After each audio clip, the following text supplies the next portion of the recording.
Sean Cairncross is nominated to be Director of the Office of National Cyber Director. Mr. Cairncross previously served as Deputy Assistant to President in the first Trump administration and as the CEO of Millennium Challenge Corporation. He has spent over 2 decades in the legal and compliance field. Robert Law is nominated to be Undersecretary for Strategy, Policy, and Plans at the Department of Homeland Security. Mr. Law currently serves as Senior Counselor to the Secretary of Homeland Security. He previously served as a senior policy role in the Citizenship and Immigration Services during the first Trump administration. Kevin Rhodes is nominated to be Administrator of the Office of Federal Procurement Policy at the Office of Management and Budget. Mr. Rhodes currently serves as a Senior Advisor at the Office of Management and Budget. Prior to that, he served over 2 decades on active duty in the U.S. Air Force. James Woodruff is nominated to be a member of Merit Systems, the Merit Systems Protection Board. Mr. Woodruff currently works at the Board of Veterans Appeals while continuing his decades-long military career as a major in the Air Force Reserves. And last but not least, James Percival is nominated to be General Counsel for the Department of Homeland Security. Mr. Percival currently serves as a Senior Counselor to the Secretary for Homeland Security. He served in various positions in both state and federal government, including as Chief of Staff for our colleague Senator Moody during her time as Attorney General of Florida. The witnesses' written statements have been submitted for the record, and I ask unanimous consent to submit letters of support received for the nominees. In the interest of time, I will forgo my opening remarks, but we will go ahead and swear in the witnesses to beginning. If you'll each rise and raise your right hand. Do you swear the testimony you will give before this committee will be the truth, the whole truth, and nothing but the truth, so help you God? You may be seated.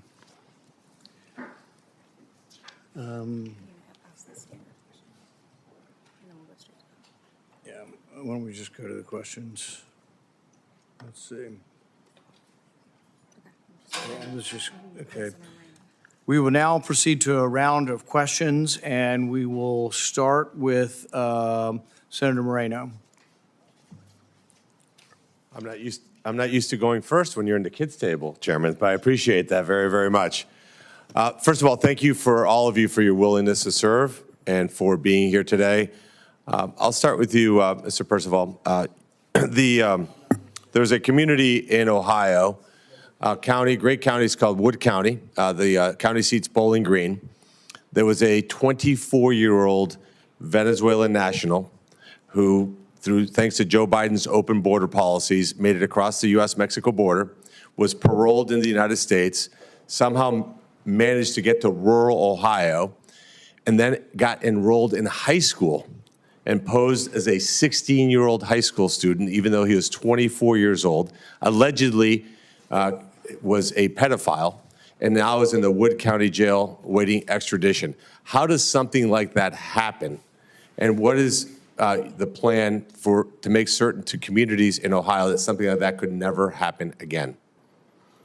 Well, thank you, Senator, for the question. I mean, the way that happened is that the last administration broke the law. We actually filed a lawsuit against the Biden administration for the abuse of parole at the border, and we were able to eventually stop that, but it sounds like we didn't do it in time in that particular circumstance, and I'm very sorry for that. No, that's certainly not something that that had to do with the Trump administration. That was all as a result of Biden's policies.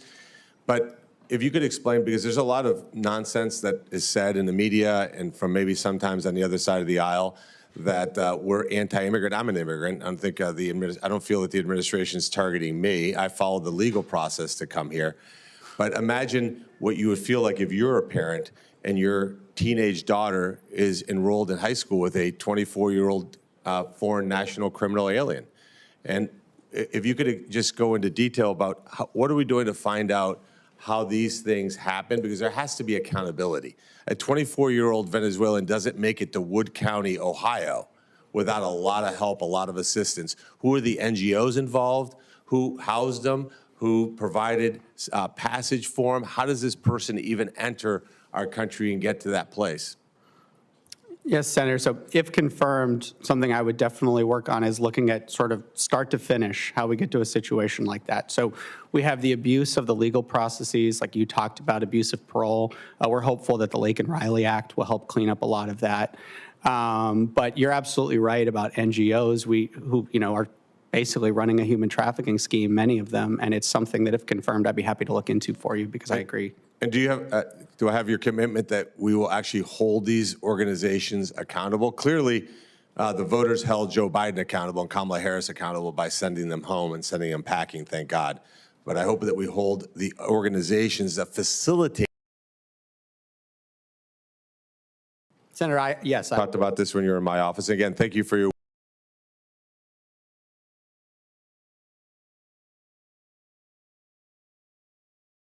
willingness to serve. It's very there's a law on the books, so this is not theoretical. This is not new legislation.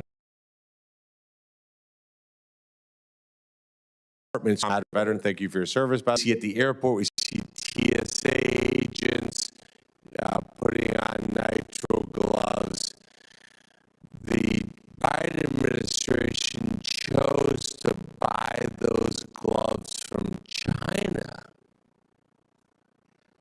in violation of U.S.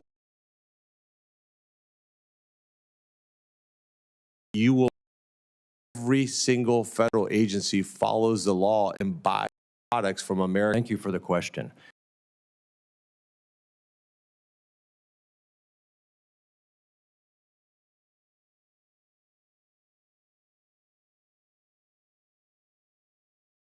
I absolutely admit. Thank you.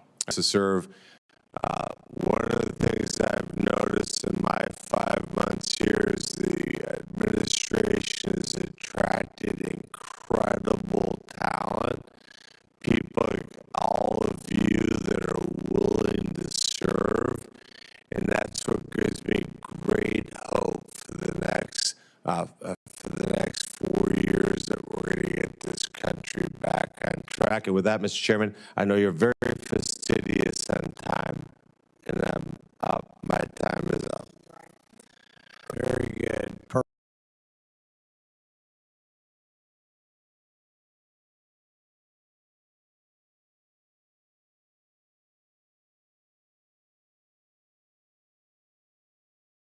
Statement, and then we'll go directly into his questions. Thank you, Mr. Chairman, for your indulgence on that. Today we are considering nominees high-level positions. All of these positions are critical for the American people. And while I certainly want to thank the nominees for being here today, this rushed hearing limits our ability as senators to fulfill our advice and consent. Nomination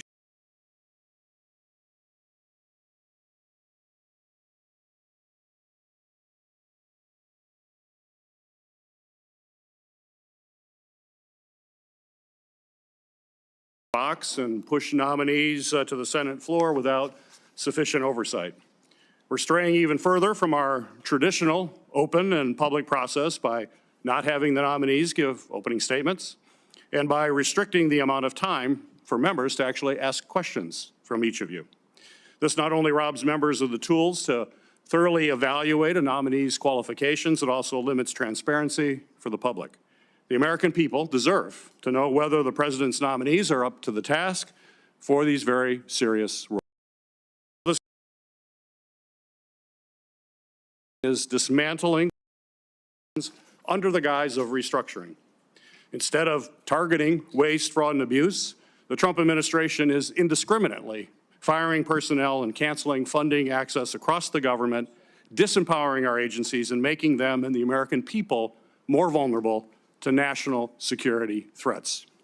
By firing the watchdogs who oversee our government and make sure that it is accountable to the public, the administration is removing avenues to address any harm or wrongdoing. These actions will not make the federal government more efficient and accountable. They will prevent it from effectively serving and protecting the American people. This committee has a responsibility to conduct thorough oversight to ensure that not only the most qualified nominees assume leadership positions. And this rushed process before us today undermines our duty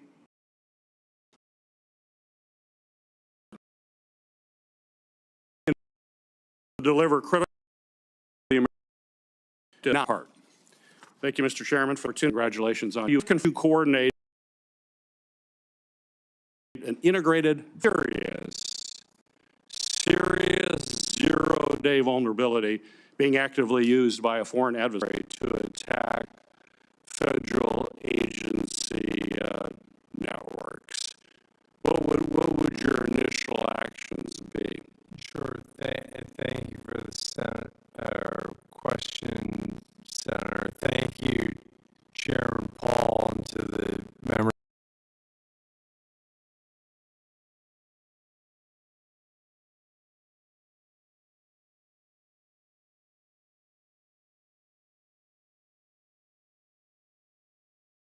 On a zero,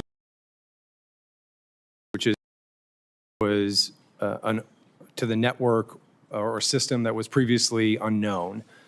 I think it would be with the CISA to determine what the impact was, what the vulnerability is, how quickly it can be remediated and patched, to communicate with the private sector to make sure that we have a good working information flow. And then on the back end, what that response should be. Defense of If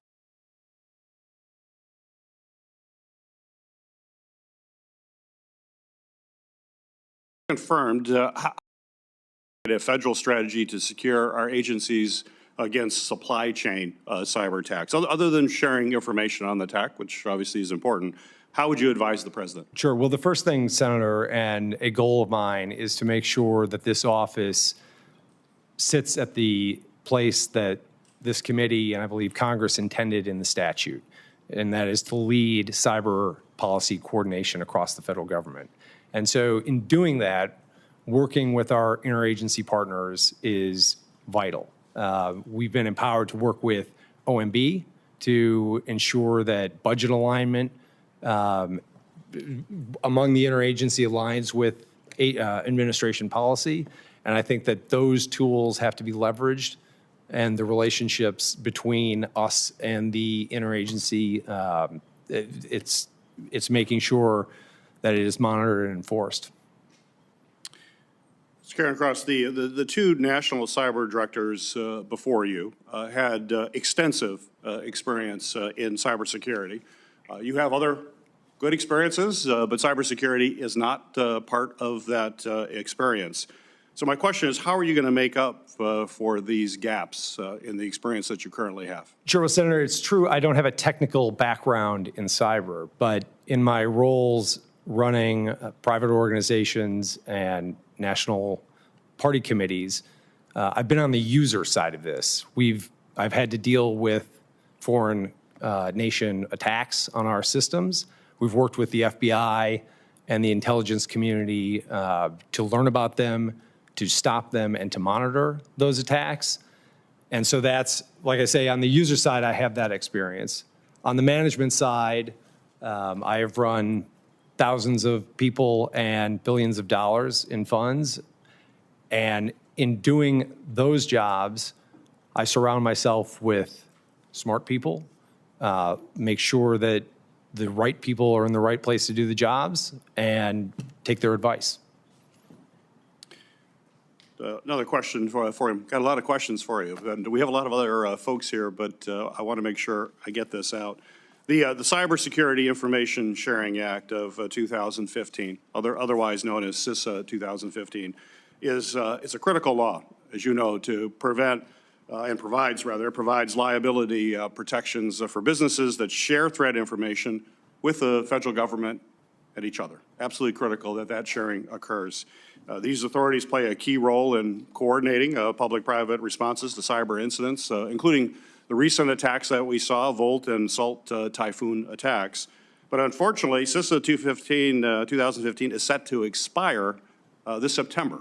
That has a lot of folks very worried that that protection is going to go away and it's going to hamper our ability to provide the cybersecurity protection that we need for our nation. So my question for you, sir, is if confirmed, do you commit to working with me to extend CISA 2014 before it expires in September? I do, Senator. Yes. Very good. Thank you. Thank you, Mr. President. Thank you. I'd just like to set the record straight. The accusation's been made that we're not doing a thorough vetting or hearing today. All the nominees have submitted statements for the record. They can be read. There'll be a week time to read that. They've all been through an ethics review. They've all been through an FBI review. They've also sat through 1 hour of questioning with minority staff. There'll be a 1 to 2 hour hearing today where questions can be asked. They've also submitted and answered written questions. So the norms for reviewing the candidates are as they always have been. Senator Moody. Well, we are both freshmen, and our names start with M, so honest mistake. Mr. Chairman, thank you so much. Thank you to all of our nominees for stepping up to take this on. I echo the comments. I've never seen an administration attract so much talent from outside the public sector to be willing to give up time with their families, pecuniary benefits, all of the things that come along with being in a private industry to come and work for the government. It has been inspirational to me as someone who has dedicated a lot of my life and indeed left a private practice to begin a life of public service. And I think all of the families that supported them in doing that. I know you have a lot of your family here with you today. In fact, I will tell you, I sat down with 2 of my top folks, one of which is up for nomination today, Jimmy Percival, when they were considering coming up here to serve in this administration and what that would mean, a move, leaving significant others, time away, that really important time that you might not get back with family. And I said to them, when this country was founded, many people gave up a lot for the prospect of living as a free people in a civilized society. They were away from their families. Many gave up their lives. We can give up time to come and serve this administration and set this country on the right course so that we can continue the prosperity and success of the United States of America. And because 2 of my top people decided to do that, I've been so proud of them. So congratulations. I'm excited to introduce, as part of my remarks, Jimmy Percival, who I can think of no better candidate to be the General Counsel of the Department of Homeland Security, and let me explain why. And by the way, I forgot to say, when making that decision to come up and serve, Jimmy has 6 kids at home, a wife, Emily, who I believe might be a saint, and is here today with all 6 kids supporting him. So thank you so much. When I took on the role as AG, we fought the last administration tooth and nail as they abandoned the law and opened up our southern border and let in a historic amount of unvetted people into this country. The estimates are anywhere from 11 million to 20 million. If you take the most conservative number, 11 million, that's more than the population of 42 states.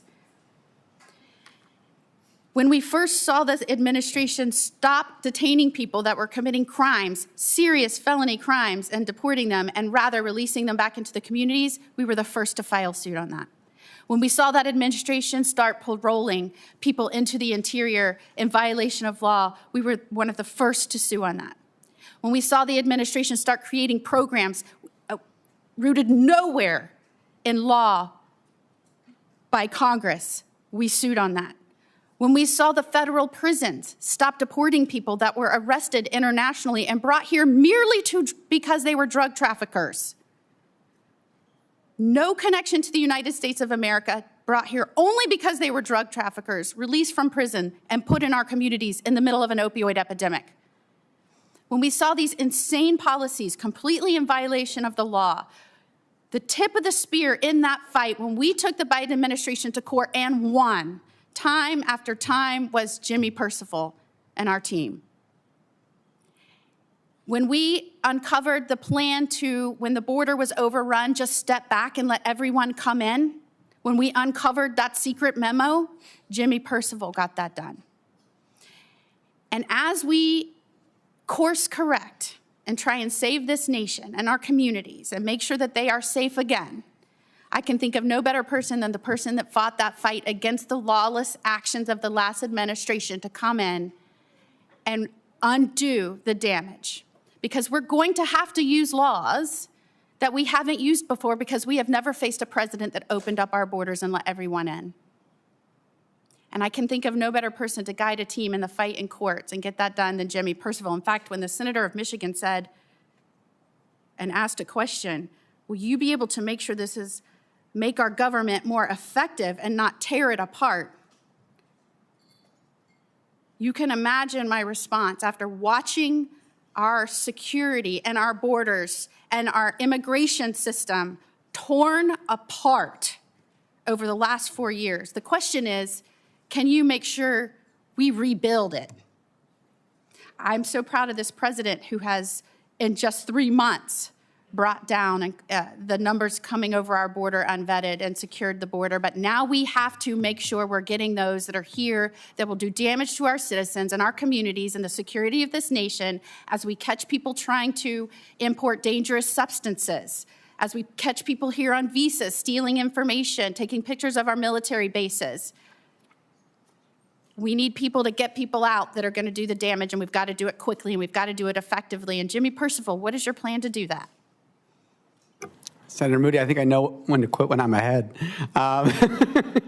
But obviously everything you said is very important. I know it's very important to the president and the secretary, and if confirmed, I will work harder than anyone in this administration to make that happen. And do I have your commitment to supporting any action and legislation that I've just filed to approve expedited removal for anyone associated with a gang or criminal activity? Senator, I'll work with you on that. I think those are good ideas. Thank you. Senator Hassan.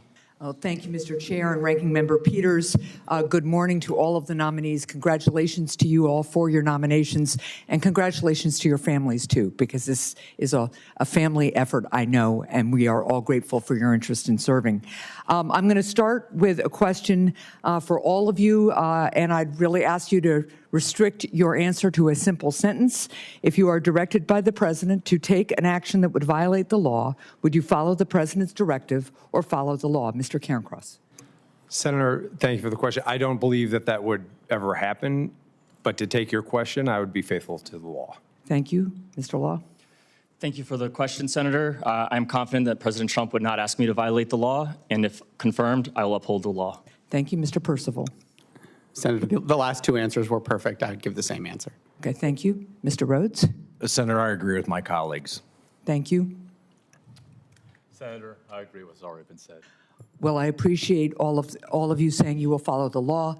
I will just note for the record that I think it is unrealistic to rule out the possibility that this President of the United States would give a directive that violates the law. Now, Mr. Percival. Last month, the White House Deputy Chief of Staff said that President Trump's administration is actively looking at suspending habeas corpus.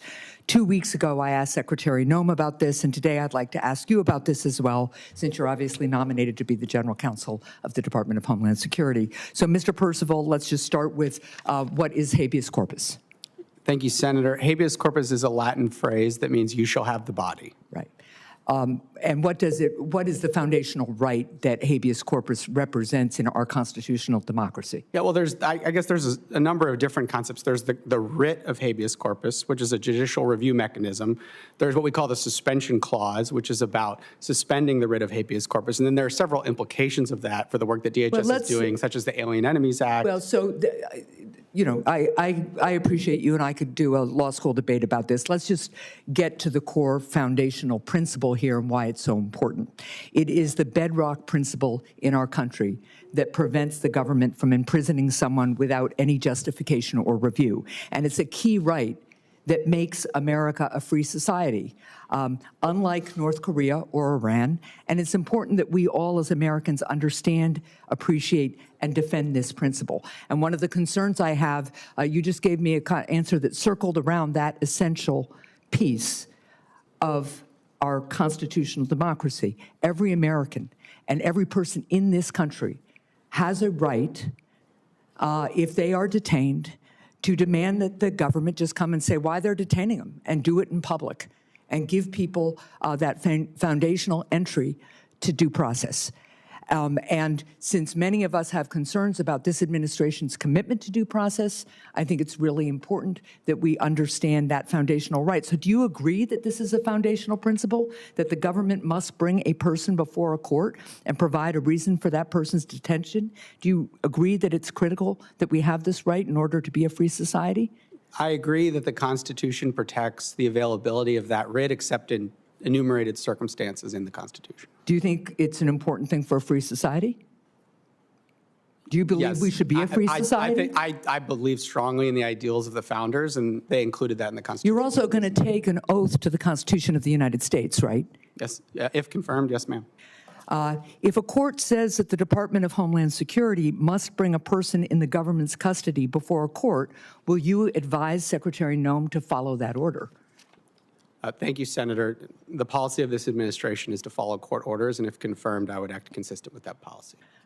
Thank you. Mr. Cairncross, I just want to follow up on the line of questioning that Ranking Member Peters started. He asked you about the reauthorization of the Cybersecurity Information Sharing Act of 2015. I would also love to work with you and the administration on making sure we get that reauthorized. Another law that we also talked about when we met that expires on the exact same day is the state and local cybersecurity grant program. And we've talked about the importance of making sure that the federal government and the private sector, which controls so much critical infrastructure, works together on cybersecurity. But the other piece of that puzzle is to make sure that state and local governments have the tools they need to work effectively with the federal government and the private sector. So would you commit to working with us to reauthorize the state and local cybersecurity grant program as well? Senator, I think there's no more important area, or it is extremely important, the relationship between the state and federal government on this attack.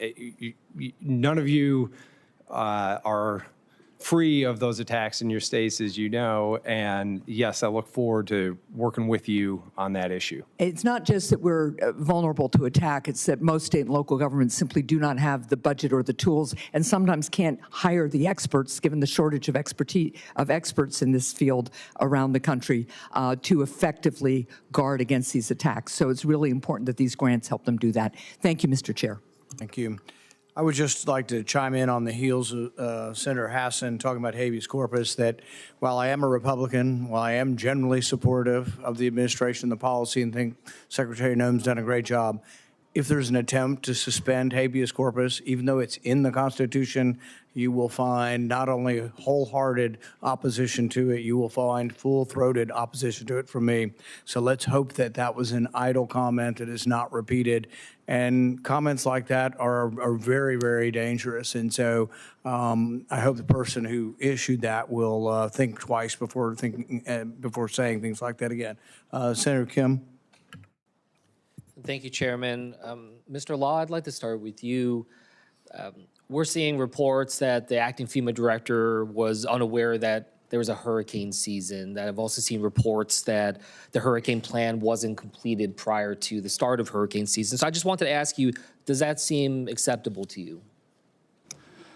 Thank you for the question, Senator. I'm not familiar with those reports, but what I can tell you is from my understanding as senior counselor to the Secretary, they are taking a very critical look at FEMA because it has failed to operate the way it should, and they're definitely focused on that. Well, I guess I would just like to restate this. Do you think that we should have a FEMA director that understands when hurricane season begins? I believe that the Secretary has confidence in the current leadership of FEMA. Do you know when hurricane season starts and ends? We are currently in hurricane season. And when does it end? I believe it ends sometime in September or October. It ends at the end of November. And I just raised this because there was no mention of anything about natural disasters in your opening statement about the importance that Homeland Security plays with this. And you're talking about FEMA. Are you in support of abolishing FEMA? Do you support some of the statements that the president has made in that direction? Well, thank you for the question, Senator. I think the president and the secretary have been abundantly clear that FEMA in its current form is not working. And I am up for a policy position, not an operational role in FEMA. But to the extent that there are policies relevant to FEMA, I, if confirmed, would be happy to work with you on those. Well, I mean, you would be in charge of strategy, policy, and plans. And I think having a hurricane plan is very important. I think having a plan on how to address natural disasters are very important. And I guess I want to ask you, do you see a role for FEMA and the Department of Homeland Security to be a focal point when it comes to addressing natural disasters around the country? Or do you think that should be at the state level? Well, thank you for the question, Senator. I think there's always been a role for the state and locals to be the lead when it comes to natural disasters, and that FEMA plays an important supporting role, but FEMA has failed to deliver. It's my understanding that there are still outstanding claims going all the way back to Hurricane Katrina, and I that's don't just discount unacceptable. the fact that there are reforms to be made and problems that exist, but I want to just redirect you to the primary mission stated in the founding document of Homeland Security, which says directly that DHS is acting as a focal point regarding natural and man-made crises and emergency planning. And I just say that because I do not see this administration taking that aspect of responding to natural disasters as centrally and important and critically as it should be. And I just want to hit that home with you, because if you are confirmed, I hope that you can commit to working with me and working with this committee to making sure that we're addressing those issues. Can you do that? Thank you for the question, Senator. If confirmed, of course, I would be happy to work with you on the crisis management and emergency response efforts of the Department of Homeland Security. Mr. Cairncross, I wanted to just turn to you. How are we doing as a nation when it comes to cybersecurity? How would you kind of rate us in terms of our preparedness? Well, Senator, what I think is these attacks are increasing, they're becoming more sophisticated, and they're scaling up. And so I believe that this office was intended by the statute to help coordinate and focus that policy. So you're saying that the threats are increasing and they're scaling up. Is that right? Correct. Then why is it that the Trump administration is trying to decrease the staffing and the budget when it comes to an incredibly important office like CISA? Well, Senator, what I think is this is a complicated vector, but at its core, this is a human nature issue. Our enemies do not see a cost in engaging in this behavior. And so they impose strategic dilemmas on us, and they have now for a long period of time. It's time that we impose those dilemmas on them. Well, yeah, I agree with that, but I feel like, an important part of that is to have the staff necessary. I mean, you're talking about a challenging vector here. I mean, I'm having a hard time understanding if threats of cybersecurity are increasing, as you said, and scaling up, why is our investment in it going down? Well, so I think a first management principle for me is that form follows function. And so I know with regards to this office, if I am to be confirmed, I'm going to use that principle to make sure that the function we're serving, which is to defend the United States from these attacks, to keep our critical infrastructure safe, to keep our citizens safe, because as we know, these criminals and enemies target the most vulnerable Americans, that the form that we take is the most efficient, effective way to service that mission. I'll yield back. Senator Slotkin. Thank you, Chairman, and thank you for your intervention after Senator Hassan.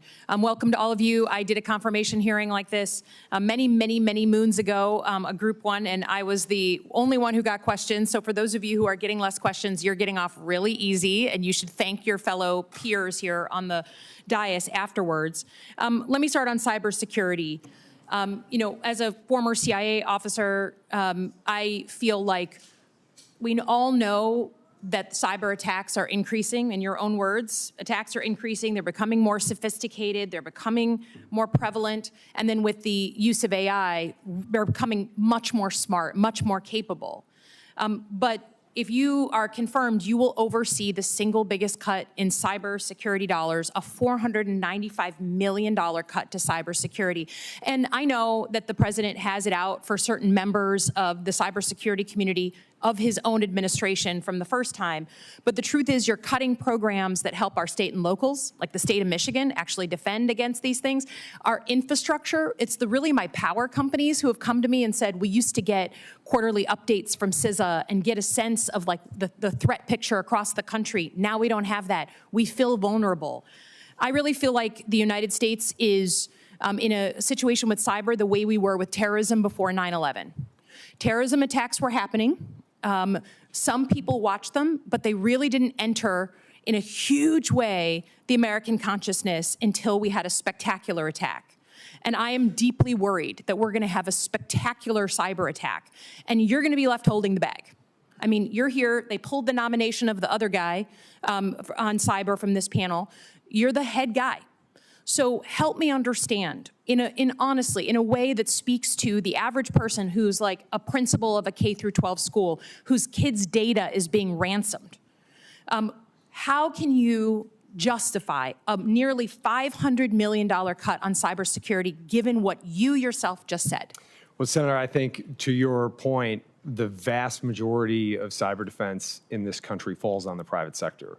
And so one of the key elements that I see. Not my K through 12 schools, not my public hospitals, not the utilities.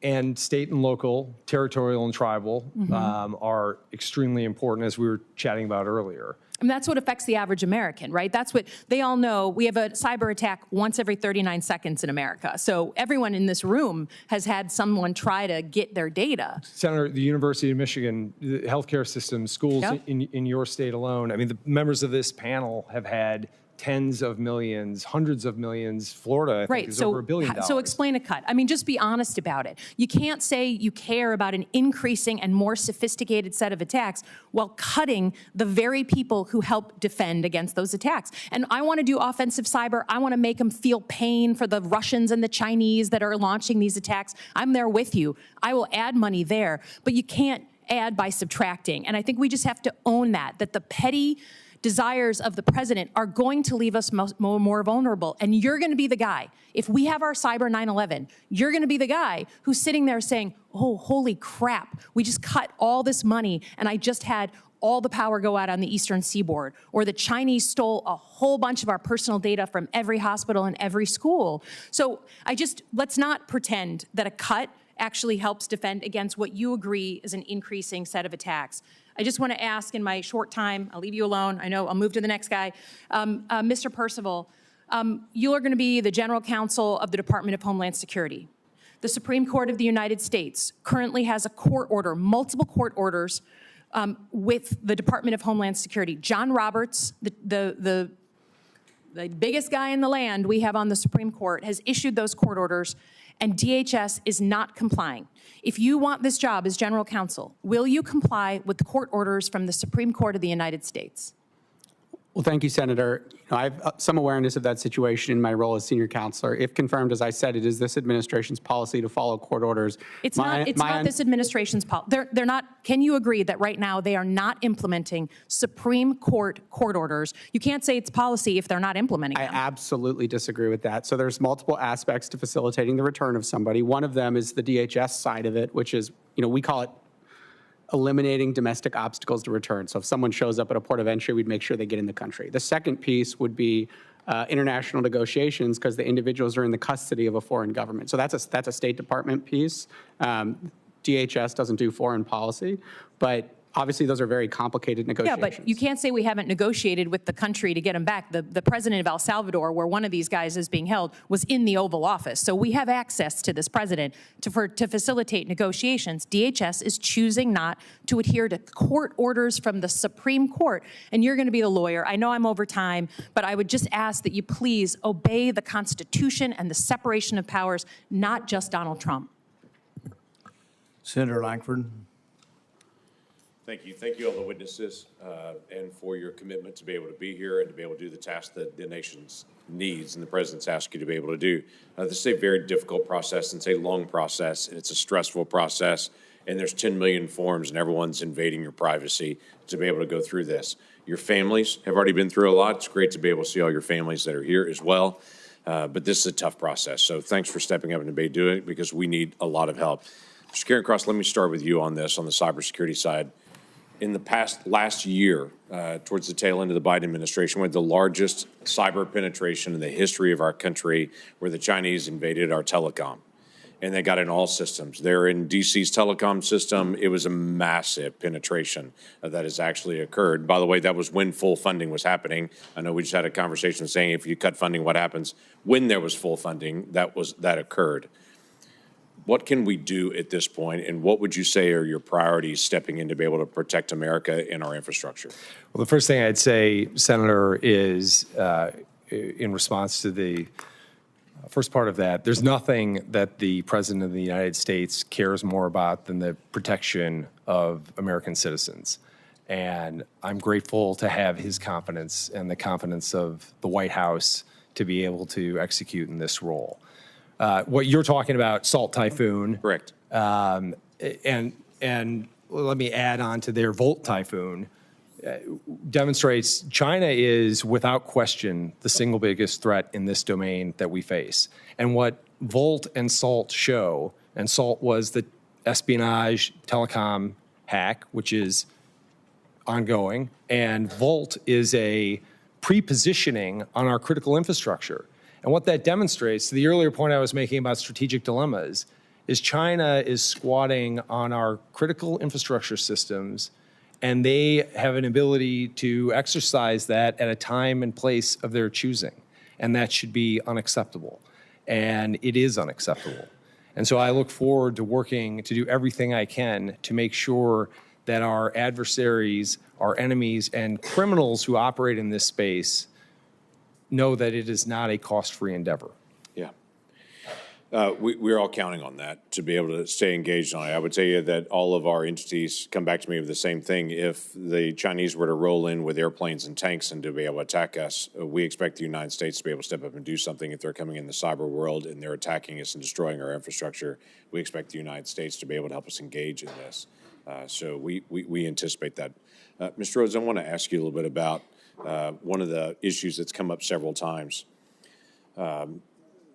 Federal law already requires that if a federal contractor is in place or subcontractor, that they do e-verify for those individuals. We have now discovered that that was not actually occurring, that there was just kind of a check the box that you do it. There was no verify. So it was all trust, no verify in the process for our contractors and the subcontractors in the process. What would you do to be able to make sure that contractors and subcontractors are following the law that currently exists on hiring someone who's not legally present in the country for a federal contract? Senator, thank you for the question. I think my colleagues thank you for the question to me as well. I would take a hard look at that because I do believe in that. And so I think, through the Office of Federal Procurement Policy, we'll take a look, if confirmed, at how folks are following that law. And if we need to put stricter regulations in place and prove the systems that manage that, then we should do that. Great. I appreciate that question. We will count on that, and we'll do some follow-up on it back and forth. Mr. Law, I want to just highlight something. In the next 4 years, we have FIFA World Cup, we have America's 250th birthday, and we have the Olympics coming. Those are massive events for security. When I visited with DHS leaders 2 years ago, we were clearly not ready. So what has been handed to DHS is not a well-formed plan to be able to be prepared for the entire world coming here. I'm asking you, how are you going to ramp up for those massive security events? Well, thank you for the question, Senator. And we also have the Club World Cup coming up here in due course as well. I completely agree with you that the plan that we inherited to prepare for those major events was insufficient when we came in January. And as senior counselor, I've been working with a lot of those teams to do that, recognizing where there are vulnerabilities. And of course, as you know, the president has tapped Andrew Giuliani, who is incredibly competent and capable of executing, particularly on the FIFA World Cup effort. And to the extent that there are any policy shortcomings, whether it is in the security aspect of it, countering the drone threat as well, or anything to do with the facilitation of the movement of fans, the teams, or getting immigration benefits for those to come to enjoy all of those events here in our great country. I would definitely work with you if committed to help clear those up and make sure there are sound policies that make these events all very successful. Okay, we'll count on that. Thank you. I'd just like to chime in on the sporting events. Most of these organizations are very rich. Why don't we charge them if we're going to help them? I'm fine for helping them, but the NFL should pay. FIFA should pay. They all should pay for what the government does. Nothing's free, and we're $2 trillion short. Senator Blumenthal. Thanks, Mr. Chairman. Thank you all for being here. Thanks for your willingness to serve, and thank you to your families as well who are serving when you do. Mr. Percival, as you well know, the President last night issued a very broad travel ban.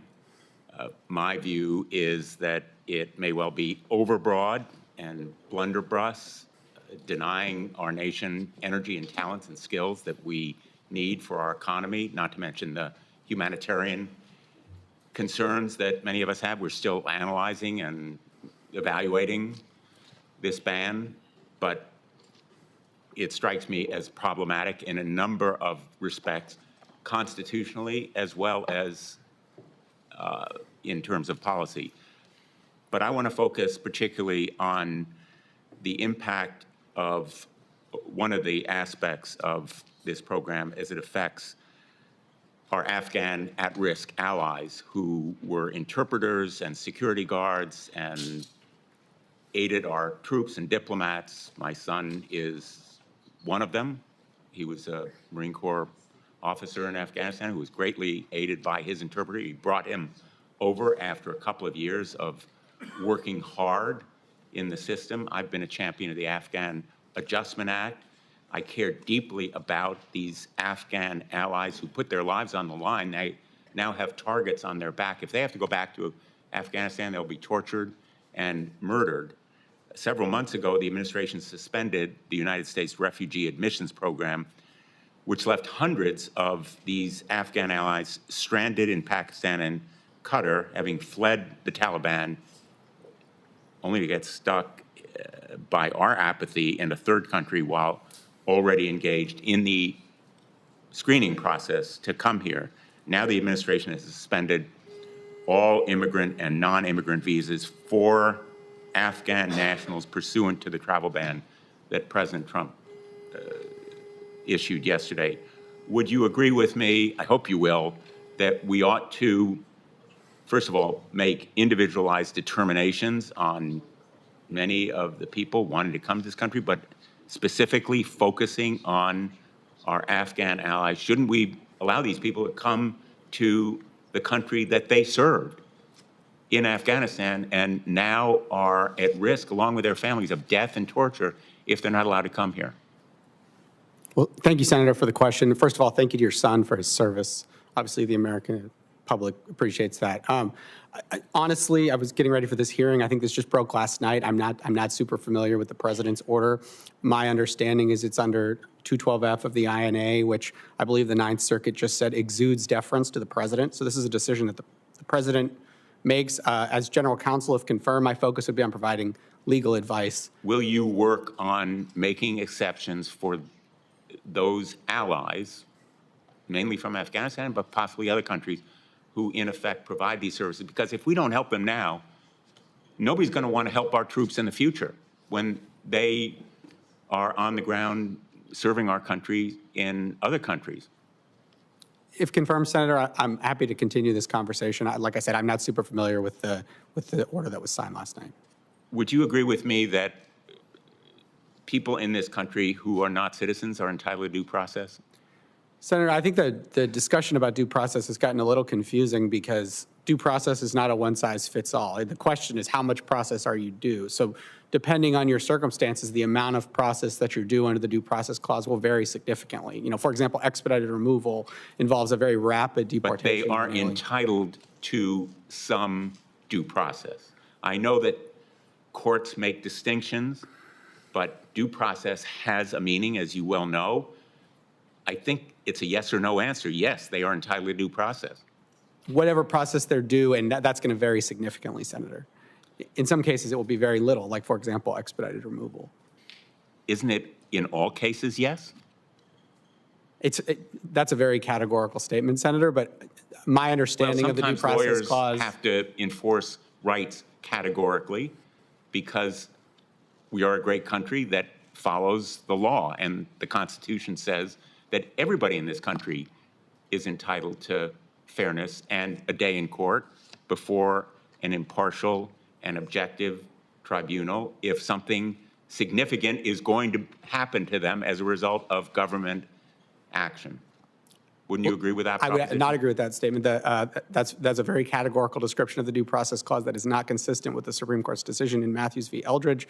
It really depends whether it's a court or an officer. Expedited removal is a very good example of that. Let me just ask you finally, you had an exchange with one of my colleagues here about obeying court orders.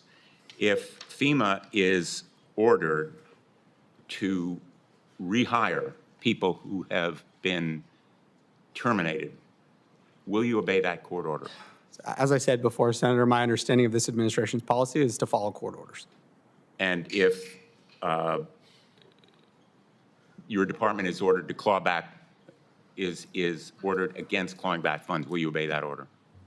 Senator, this administration's policy is to follow court orders. Thank you. Thank you.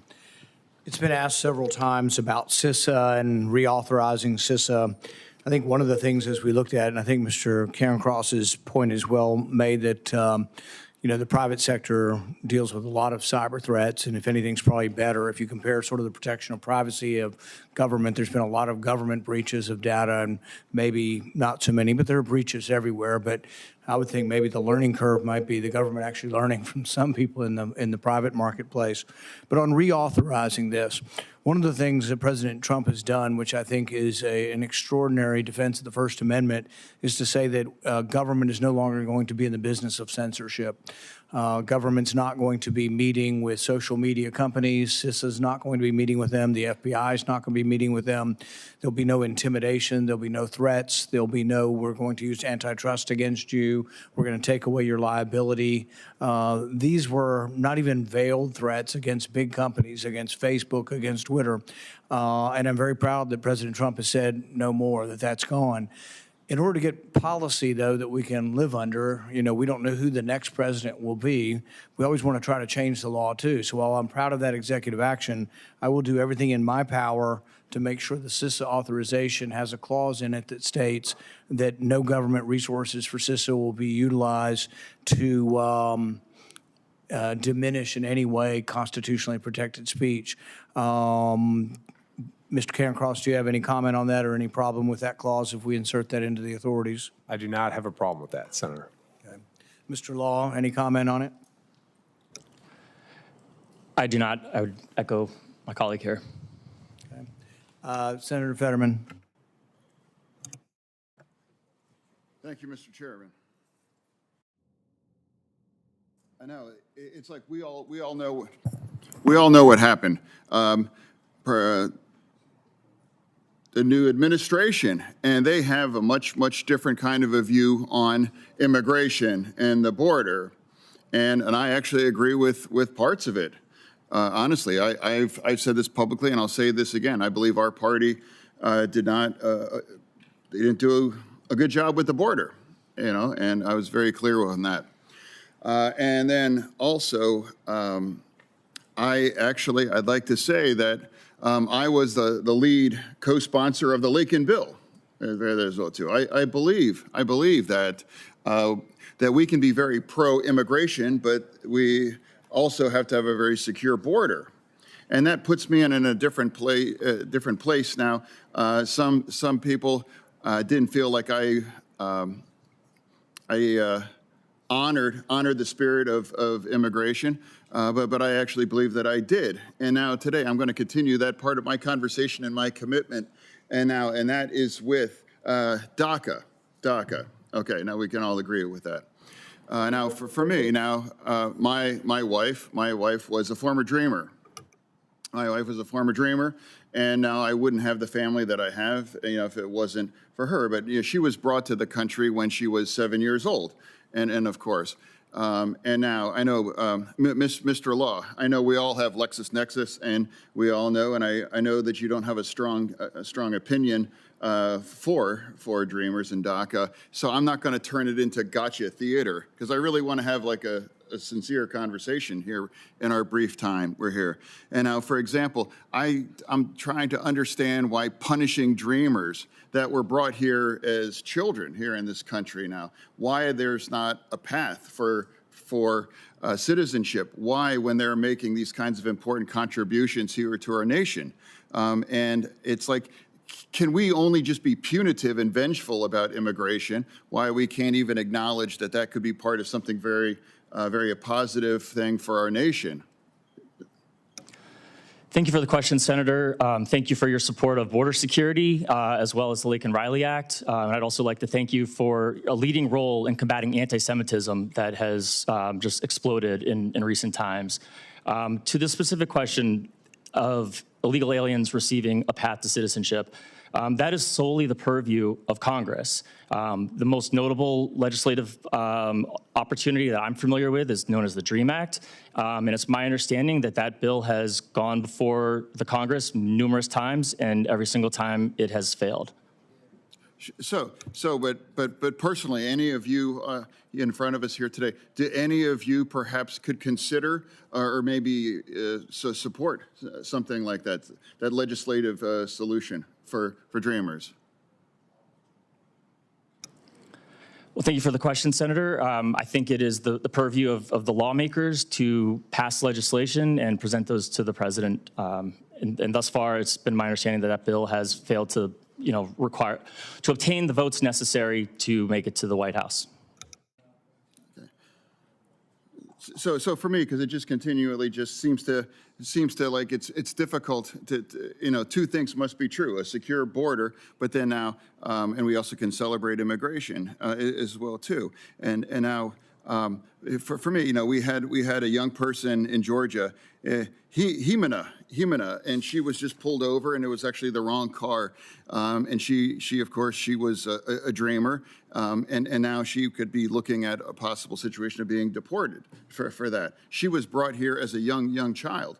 I'm not really sure it's American to punish a person who is living her best life and making significant contributions to our nation to be punished for a decision for a parent when they were 5, 6, 7, 8 years at that point. And I don't believe that it's an American way to just put them in like a permanent kinds of purgatory where always worrying about looking over their shoulder that now the next single time that they could be deported.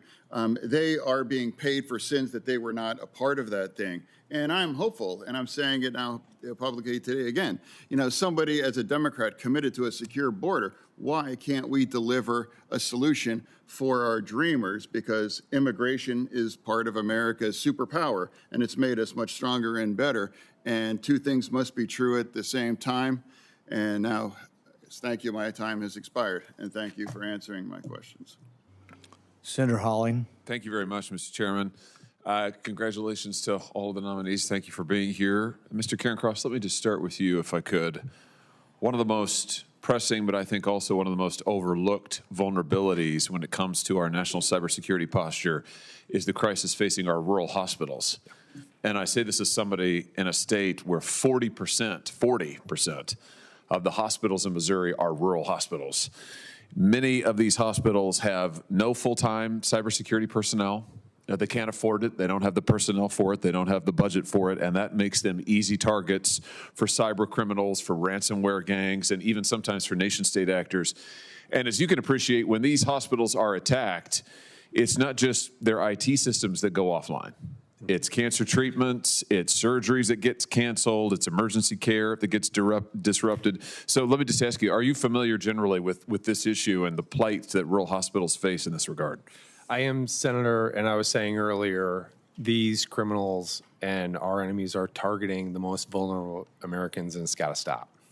Let me ask you, how would you use your position to help shore up the cyber defenses of rural hospitals and the broader healthcare sector's vulnerability in critical infrastructure when it comes to this issue? Sure. The first thing is getting my feet on the ground, working with you, working with all your offices in your states to ensure that I'm hearing and understand what those needs are. And then I'm using, if I'm confirmed, the position as the lead coordinator for the U.S. government's cyber policy to make sure that they have the defenses that they need. Good. Well, let me tell you about something that we've been doing on our end. Last Congress, this committee unanimously advanced my bipartisan bill, the Rural Hospital Cybersecurity Enhancement Act. Ranking Member Peters and I co-sponsored it with many others on this committee. It directed the development of a comprehensive cybersecurity strategy for rural hospitals. It would also have directed instructional materials and resources to be made available to these hospitals because, again, they don't have the budget for consultants. They don't have the budget for people to come in and do this for them. Does that sound like the kind of approach that you would be willing to work with us on? It does, and I look forward to working with you and your team on it. Fantastic. Well, I'll take you up on that. I think it's absolutely vital for my state and for the many, many rural hospitals in my state. Let me shift gears a little bit and talk about foreign hackers in a different context. The threat that's already inside the wire, where state-sponsored cyber actors embedding themselves in our infrastructure systems. We have been told we already have in our telecom system. This is the Salt Typhoon issue. We already have hackers who are embedded. In your assessment, how vulnerable are our critical systems to these kind of state-sponsored infiltration campaigns? Well, Senator, what I was saying is these attacks are scaling up and they're becoming more sophisticated. And so what really is key, since so much of cyber defense falls on the private sector in our country, is a great relationship between the United States government and the private sector. And that involves going to them and listening and figuring out what is the barrier to a smooth and efficient and effective defense. And in some cases, that is working on a regulatory scheme that makes sense. It's incentivizing information flow, and it's using the comparative advantage of the United States government, which can illuminate the battlefield for the private sector and leveraging those assets. Let me just ask you about what can be done in the way of remediation, which is kind of a fancy word for kicking these foreign actors out of our telecom system. I don't think the American people realize, in fact, I'm sure they don't realize the extent to which our current telecom system has been deeply compromised. I mean, I'll just tell you, members of Congress were told a year ago now, not even a year ago, that we should just expect that our telephone conversations, any unencrypted text messages are being monitored constantly by foreign actors. Our voice messages may well be read, and that's not because there's special access to members of Congress. It's just because that's where foreign actors would choose to concentrate. If a foreign actor chose to concentrate on any member of the audience here, what we were told, behind closed doors, of course, but what we were told is that foreign actors basically have unlimited access to our voice messages, to our telephone calls. This is astounding. And the American people don't realize it because the American people haven't been told. This has been kept from them. And they're sitting, these foreign actors are sitting right now, they're sitting in our telecom system, in our exchanges. What are we going to do to get them out of there and protect the American people who right now are sitting ducks and frankly, they haven't been told the truth? Yeah, Senator, I think that is correct. I think you're right that the American public is largely unaware of the scale of this issue. This is not an IT issue. This is an operational issue. It manifests in real life, and it has real, potentially life and death consequences. And as I've said over and over again, they are targeting the most vulnerable among us, along with our telecom system. Volt Typhoon was critical infrastructure. They are squatting on our system. It is imposing, as I've said, a strategic dilemma on us, and that behavior needs to change. And in order to do that, I believe we should begin to impose strategic dilemmas on our adversaries in this domain. Well, that would certainly be a good start. Thank you, Mr. Chairman. Time has expired. Senator Peters.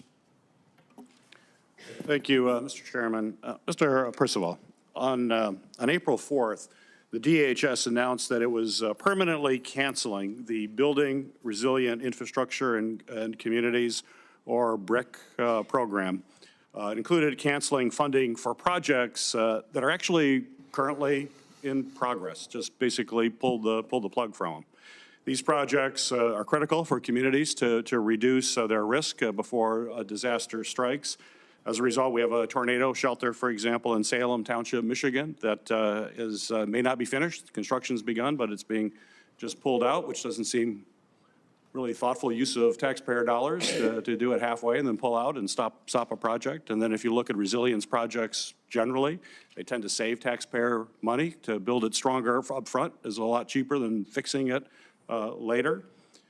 So my question for you, sir, is if confirmed, do you commit to following the law, which I've heard you say that you will do and many times, and reinstate these illegally canceled funding from Congress that's appointed to the BRIC program, because following the law would to reinstate that funding? Well, thank you for the question, Senator, and I know we've talked about this before. So I haven't been super involved in that in my role as senior counselor, but I would respectfully push back on the suggestion that DHS has violated the law. I have a general understanding of the Impoundment Act and the various options that DHS has. If confirmed, I'd be happy to dig into that for you, but I don't have the same understanding that you do that DHS has violated the law. Do you believe that appropriations by Congress are law? Yes, Senator, I do. My understanding of the Impoundment Act is when you have an appropriation and a new administration comes in, if they want to revisit programs and change them within the scope of the existing appropriation, they have the right to do that. They can also, in some circumstances, do a reprogramming. And then the third option is to follow the procedures of the Impoundment Act that I'm sure you're aware of. So those are sort of the three options. That's my understanding. But just canceling outright is not following the law. That would depend, Senator, on whether there is some other plan to obligate those funds within the scope of the appropriation within the relevant fiscal year. I'm not aware of any. That's just to basically pulling the plug on all these projects. It's very clear, Congress, we pass law. Appropriations are laws, and the president has to faithfully execute the laws of the land, and that's not happening. So again, Senator, my understanding is that DHS is following applicable laws, and if confirmed, that's what I would do. Mr. Rhodes, reports indicate that agencies across the federal government have procured Planeteer's technology to create a master database of Americans' personal data. I'm certainly alarmed by these reports to have the master database. I would suspect the chairman would be concerned about that as well. The potential disregard for the law as well as the privacy and civil liberties of Americans to have this large database. My question for you is, do you think it's appropriate for the federal government to purchase technology for the purpose of consolidating massive data about Americans? Senator, I appreciate the question. I don't have any knowledge of that database by Palantir. I would have to look into that. And if confirmed, how would you, when you look into that, would you have concerns based on what I've just said? If confirmed, again, I would take a look into that, and like my colleagues, I would follow all the laws that are applicable, but I would have to take a look. Another question for you. Companies of current and former DOGE members have received hundreds of millions of dollars in federal contracts. However, agencies have refused to share information about these individuals and their particular involvement in the federal procurement and acquisition process.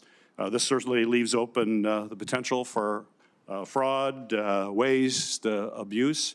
My question for you is, if confirmed, will you commit to reviewing and providing this committee information about DOGE's involvement specifically in federal procurement? Senator, thank you for the question. If confirmed, I will follow all conflict of interest regulations and laws I've followed in my entire time in the military, and if confirmed, I will do the same. Well, specifically, what steps will you take to increase transparency into the acquisition process? Senator, appreciate that question. I'm a transparent and direct individual, and so I believe that as we do contracts in federal procurement, those should be available to the public. What steps would you take specifically? So one of the steps, Senator, I would take is to ensure that the information is available following all regulations that are in place so that they get posted. There are systems that allow that information to be put out there that we have currently, and I would ensure that we continue to do so. Thank you. Thank you, Mr. Chairman. Well, thank you all for appearing today. I think the hearing's gone very well. I think you can take the message back to the Secretary that I think the country at large is very pleased with the control of the border. Amazing it happened without legislation, without new appropriation. I understand there will be some new appropriation needed. I would also take back to the department, though, that your math doesn't add up on the wall. $46.5 billion for the wall. Currently on the CBP website, it says it's costing about $6.5 million per mile. So if you do 1,000 more miles, that's $6.5 billion. So you're asking for enough to do 8,000 miles. So it doesn't add up. It's also been noted that a third of the border is now under the control and surveillance of sonar towers that Anduril is putting up. I'm a big believer in that. I think it's actually a less expensive way. You do that and combine it with helicopters, you can probably patrol the border in you already are doing a good job now, but you can probably add another layer to it within months simply with the sonar towers and helicopters.